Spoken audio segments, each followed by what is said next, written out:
ये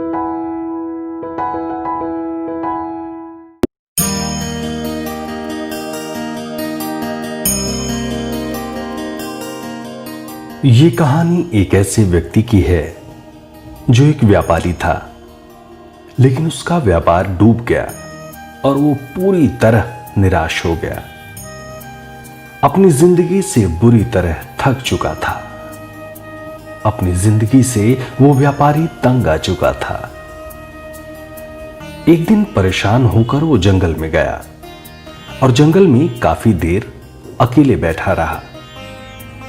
कुछ सोचकर भगवान से बोला, मैं हार चुका हूं, मुझे कोई एक वजह बताइए कि मैं क्यों ना हताश हूं। मेरा सब कुछ खत्म हो चुका है, मैं क्यों ना व्यथित हूं। भगवान मेरी सहायता कीजिए। भगवान का जवाब आता है,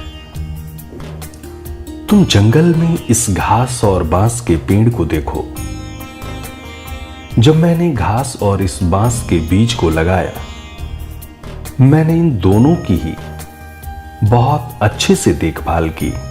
इनको बराबर पानी दिया, बराबर रोशनी दी। घास बहुत जल्दी बड़ी होने लगी और इसने धरती को हरा भरा कर दिया, लेकिन बांस का बीज बड़ा नहीं हुआ। लेकिन मैंने बांस के लिए अपनी हिम्मत नहीं हारी।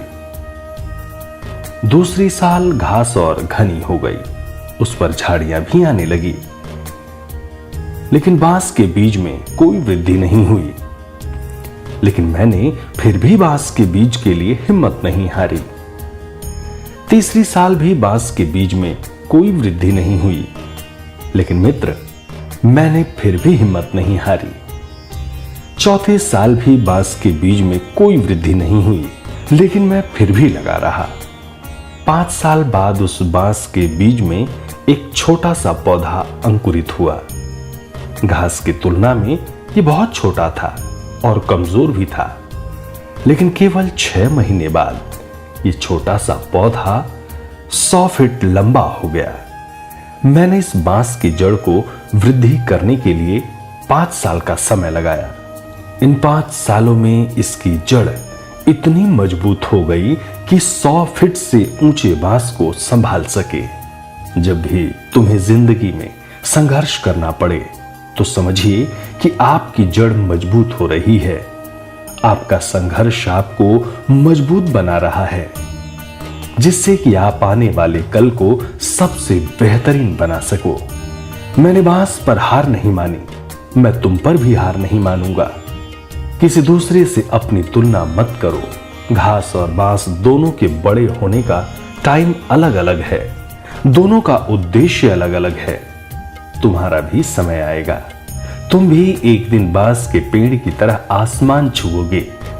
मैंने हिम्मत नहीं हारी, तुम भी मत हारो। अपनी जिंदगी में संघर्ष से मत घबराओ। यही संघर्ष हमारी सफलता की जड़ों को मजबूत करेगा। तो लगे रहिए, आज नहीं तो कल आपका भी दिन आएगा।